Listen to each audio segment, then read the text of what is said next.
Each year, college students across the country vie for hundreds of different scholarship opportunities. These unique programs help students enhance both their educational and professional aspirations in their fields of study. One such scholarship, sponsored by the National Oceanic and Atmospheric Administration, also known as NOAA, offers unique experiential learning opportunities for students as they prepare to start their careers.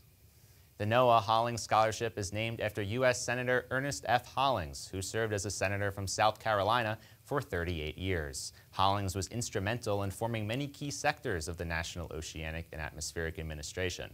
Upon his retirement from government work in 2005, the Ernest F. Hollings Scholarship was established to bolster undergraduate training in NOAA mission sciences, as well as increase environmental literacy. The Hollings Scholarship is a 2-year program that provides both monetary support for a scholar's educational journey, as well as the ability to work directly alongside NOAA scientists. The scholarship is open to second-year undergraduate students in STEM disciplines, with a typical deadline at the end of January.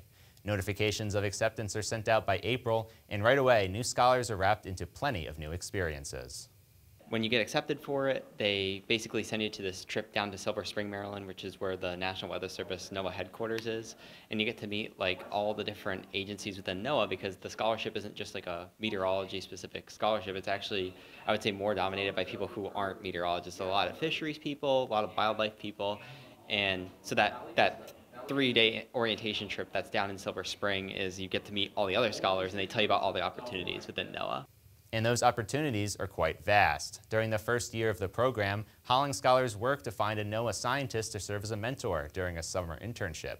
Mentors submit research projects in an online database containing up to 500 unique opportunities. Students then browse the long list to find a project and a mentor that aligns with their interests. Yeah, so I'm really excited about this Hollings opportunity. I have interest in both space weather and planetary atmospheres, so luckily through this program, I will be working with the Space Weather Observations Office in Greenbelt, Maryland, and I'll be working on a project with the GOES-R satellite data and sort of understanding some space weather features there. After selecting a mentor and associated internship topic, Hollings scholars travel to their respective NOAA facilities for the summer. Scholars conduct research, learn about government operations, and learn from prominent scientists in their fields. And while the wide reach of NOAA means some internships exist as far away as Guam and the Mariana Islands, in some recent years, many scholars didn't have to leave home. Yeah, so my internship experience was great because I'm really interested in aviation meteorology, and that's kind of it's a hard thing to find jobs in, actually. So I was able to kind of find people to communicate with. I ended up working with the Aviation Weather Center in Kansas City.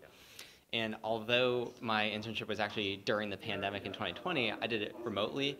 I was able to get a lot out of it because we did a lot of stuff virtually. So I was able to in person, I'm going to be doing time between the Center Weather Service Unit, which is down in Olathe, which is a little bit farther from Kansas City, but because it was virtual, I was kind of in Kansas City and Olathe at the same time. So I was able to do two things. It was a lot of coding too, so it kind of got me ready for graduate school, actually. At the end of the 9-week internship, the students travel to Silver Spring, Maryland, where they present the results of their research projects to NOAA scientists and their fellow Hollings scholars. During the second year of the program, the research presentations continue. The Hollings program funds scholars to travel to up to 2 professional conferences in order to present their work. For meteorology students, that is typically the American Meteorological Society, or AMS, annual meeting, the flagship conference in the field. Despite the long journey from acceptance to completion, the benefits of the scholarship can't be stressed enough by both current and past scholars. In fact, NOAA boasts that 100% of scholars surveyed would recommend the program to other students. Well, if you're interested in going into the sciences when you're a meteorology atmospheric science student, I would 100% recommend the scholarship. It's letting me have access to all sorts of amazing scientists and resources that I would not have had access to otherwise. Here at Penn State, the Department of Meteorology and Atmospheric Science typically has at least 2, and sometimes as many as 4 students chosen as Hollings scholars each year. I myself am also a Hollings scholar, completing my internship this past summer. I had the pleasure of working out of the National Weather Service Weather Forecast Office in Sterling, Virginia. While I was there, I conducted a research project aimed at evaluating the accuracy of the NWS probabilistic snowfall forecasts, specifically their best and worst case scenario maps. The internship allowed me to strengthen my programming skills, make connections with NWS meteorologists, and start thinking about graduate school. I am looking forward to sharing the results of my work at conferences in the near future. For Weather World, I'm Christian Spallone.